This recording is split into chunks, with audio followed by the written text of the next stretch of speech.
നമസ്കാരം. അമേരിക്കയിൽ അനധികൃത കുടിയേറ്റക്കാരെ പിടികൂടി നാടുകടത്താനുള്ള നടപടികൾ ദ്രുതഗതിയിൽ പുരോഗമിക്കുമ്പോൾ പല ഭാഗത്തു നിന്നും ഇപ്പോൾ വിമർശനവും ഉയരുകയാണ്. അമേരിക്കയിലെ കലാരംഗത്ത് നിന്നും പലരും ഇപ്പോൾ ഡൊണാൾഡ് ട്രംപിൻ്റെ ഈ നയത്തിനെതിരെ ശക്തമായ പ്രതിഷേധവുമായി രംഗത്തെത്തിയിരിക്കുകയാണ്. പ്രശസ്ത ഗായികയും അഭിനേത്രിയുമായ സെലീന ഗോമസാണ് ഇൻസ്റ്റാഗ്രാമിലൂടെ തൻ്റെ പ്രതിഷേധം അറിയിച്ചിരിക്കുന്നത്. പൊട്ടിക്കരഞ്ഞുകൊണ്ടാണ് അവർ അമേരിക്കയിലെ ഇത്തരത്തിലുള്ള അനധികൃത കുടിയേറ്റക്കാർക്ക് നേരെ നടക്കുന്ന ഈ ഒരു നടപടിയെ വിമർശിക്കുന്നത്. മെക്സിക്കോയിൽ നിന്ന് അമേരിക്കയിലേക്ക് കുടിയേറിയ ഒരു കുടുംബത്തിലെ മൂന്നാം തലമുറയിൽപ്പെട്ട ആളാണ് സെലീന ഗോമസ്. നേരത്തെയും ഇവർ ഇക്കാര്യത്തിൽ തൻ്റെ നിലപാടുകൾ ശക്തമായ ഭാഷയിൽ തന്നെയാണ് വ്യക്തമാക്കിയിരുന്നത്.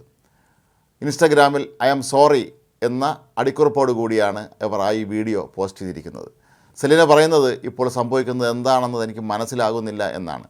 തനിക്ക് പലതും ചെയ്യണമെന്ന് ആഗ്രഹമുണ്ട് എങ്കിൽ എന്ത് ചെയ്യണമെന്ന് ഇപ്പോഴും അറിയില്ല എന്നും സെലീന കൂട്ടിച്ചേർക്കുന്നു. ഏതായാലും അനധികൃത കുടിയേറ്റക്കാർക്കായി താൻ എന്തെങ്കിലും ചെയ്യും എന്നുള്ള കാര്യം അവർ ഉറപ്പ് നൽകുകയാണ്. പക്ഷേ അതെങ്ങനെ, എപ്പോൾ, ഏത് രൂപത്തിലായിരിക്കുമെന്ന് തനിക്ക് അറിയില്ല എന്നാണ് സെലീന ഇപ്പോൾ വ്യക്തമാക്കിയിരിക്കുന്നത്. ഡൊണാൾഡ് ട്രംപിൻ്റെ അനധികൃത കുടിയേറ്റക്കാരോടുള്ള തൻ്റെ നിലപാടിൽ പലതവണ അവർ പ്രതിഷേധിച്ചിരുന്നു. നേരത്തെ നെറ്റ്ഫ്ലിക്സിൽ അവർ അവതരിപ്പിച്ച ഒരു ഡോക്യുമെൻ്ററിയിലും ഇതേക്കുറിച്ച് പരാമർശങ്ങൾ ഉണ്ടായിരുന്നു. പല കുടുംബങ്ങളും ട്രംപിൻ്റെ ഈ ഒരു നിലപാട് കാരണം വേർപിരിഞ്ഞ് ജീവിക്കേണ്ട അവസ്ഥ വരും എന്നാണ് ഇപ്പോൾ സെലീന പറയുന്നത്. അമേരിക്കയിൽ അനധികൃതമായി കുടിയേറിയ പലരുടെയും കുട്ടികൾ ജനിച്ചത് അമേരിക്കയിൽ തന്നെ ആയതുകൊണ്ട് അവർക്ക് പലർക്കും അവിടെ പൗരത്വം ലഭിച്ചിട്ടുണ്ട്. അങ്ങനെ ആകുമ്പോൾ കുട്ടികൾ അമേരിക്കയിൽ നിൽക്കേണ്ടി വരികയും അച്ഛനമ്മമാർ രാജ്യം വിട്ട് മെക്സിക്കോയിലേക്കും മറ്റും പോകേണ്ടി വരികയും ചെയ്യുന്ന അവസ്ഥ ഭീകരമായിരിക്കും എന്നാണ് സെലീന പറയുന്നത്. ഈ കുട്ടികളെ പിന്നീട് ആര് സംരക്ഷിക്കുമെന്നും ഇവരുടെ വിദ്യാഭ്യാസമോ മറ്റു കാര്യങ്ങളൊക്കെ തന്നെ ആര് നിർവഹിക്കും എന്നുള്ള ഉത്കണ്ഠയും അവർ പങ്കുവയ്ക്കുന്നുണ്ടായിരുന്നു. ഞങ്ങളുടെ ആളുകൾ എല്ലാ സ്ഥലങ്ങളിലും ആക്രമിക്കപ്പെടുകയാണ്, പ്രത്യേകിച്ച് കുട്ടികൾ എന്നാണ് അവർ ഈ ഇൻസ്റ്റഗ്രാമിൽ പോസ്റ്റ് ചെയ്ത വീഡിയോയിലൂടെ കണ്ണീരൊലിപ്പിച്ചുകൊണ്ട് പറയുന്നത്. കഴിഞ്ഞ ഞായറാഴ്ച മാത്രം 956 അനധികൃത കുടിയേറ്റക്കാരെയാണ് അമേരിക്കയിൽ പിടികൂടിയത്. അമേരിക്കൻ പോലീസിനെ കൂടാതെ പല സർക്കാർ ഏജൻസികൾക്കും ഇപ്പോൾ ഇവരെ അറസ്റ്റ് ചെയ്യാനുള്ള അധികാരം കൂടി ഡൊണാൾഡ് ട്രംപ് നൽകിയിരിക്കുകയാണ്. അപ്പോൾ ഈ ഒരു സന്ദർഭത്തിൽ വ്യാപകമായ തോതിൽ വീടുകൾ തോറും അതല്ലെങ്കിൽ കെട്ടിടങ്ങളിലെല്ലാം തന്നെ കടന്നു ചെന്ന് പോലീസ് പരിശോധന നടത്തുകയാണ്. കഴിഞ്ഞ ദിവസം ബ്രസീലിലേക്ക് 88 പേരെയാണ് നാട് കടത്തിയത്. ഈ 88 പേരെയും കയ്യിലും കാലിലും വിലങ്ങ് വെച്ചാണ് കൊണ്ടുപോയത് എന്നുള്ളത് ബ്രസീൽ സർക്കാരിനെ തന്നെ അമ്പരപ്പിച്ചിരിക്കുകയാണ്. ഇത് മനുഷ്യത്വരഹിതമായ നടപടിയായിപ്പോയി എന്നാണ് ബ്രസീൽ തന്നെ ആരോപിച്ചിരുന്നത്. വിമാനത്തിനുള്ളിൽ തങ്ങൾക്ക് കുടിക്കാൻ വെള്ളം പോലും ലഭിച്ചിരുന്നില്ല എന്നൊക്കെ അഭയാർത്ഥികൾ ആരോപിച്ചിരുന്നു. ഏതായാലും അമേരിക്കൻ സർക്കാർ ഇക്കാര്യത്തിലൊന്നും തന്നെ ഇനിയും പ്രതികരണം അറിയിച്ചിട്ടില്ല. പരമാവധി ആളുകളെ അവിടെ നിന്ന് മാറ്റുക എന്നുള്ളത് മാത്രമാണ് ഇപ്പോൾ ട്രംപിൻ്റെ മുന്നിലുള്ള ഏക പോംവഴി.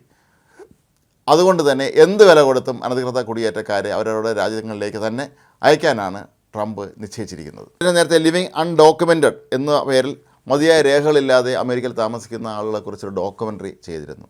ഈ ഡോക്യുമെൻ്ററിയിൽ അവർ ഹൃദയസ്പർശിയായ ഒരു കാര്യം വിവരിക്കുന്നുണ്ട്.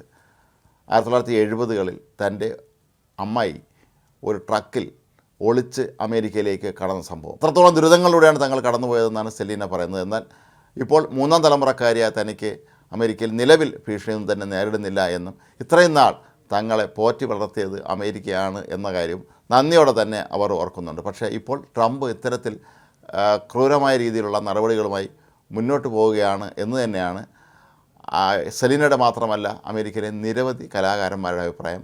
കുറച്ചുകൂടി മാനുഷിക പരിഗണന ഇവരുടെ കാര്യത്തിൽ വേണം എന്നാണ് ആവശ്യപ്പെടുന്നത്. കൂടാതെ കഴിഞ്ഞ ദിവസങ്ങളിലൊക്കെ തന്നെ എയർഫോഴ്സ് വിമാനങ്ങളിലാണ് ഈ പല അനധികൃത കുടിയേറ്റക്കാരെയും അവരുടെ നാടുകളിലേക്ക് കൊണ്ടുപോയത് എന്നുള്ളതും വളരെ പ്രധാനപ്പെട്ട ഒരു കാര്യമാണ്. പല രാജ്യങ്ങളും ഇക്കാര്യത്തിൽ ശക്തമായ പ്രതിഷേധം അറിയിച്ചിട്ടുണ്ട്. എന്നാൽ ഇന്ത്യ അവിടെ അനധികൃത കുടിയേറ്റക്കാരുണ്ടെങ്കിൽ അവരെ തിരികെ രാജ്യത്തേക്ക് എത്തിക്കാം എന്ന് നേരത്തെ തന്നെ അമേരിക്കയ്ക്ക് ഉറപ്പ് നൽകിയിട്ടുണ്ടായിരുന്നു. കലാരംഗത്ത് പ്രവർത്തിക്കുന്ന സെലീനയെ പോലുള്ള നിരവധി പേർ ഒരുപക്ഷെ ഇനിയും പ്രതിഷേധവുമായി രംഗത്തെത്താൻ തന്നെയാണ് സാധ്യത.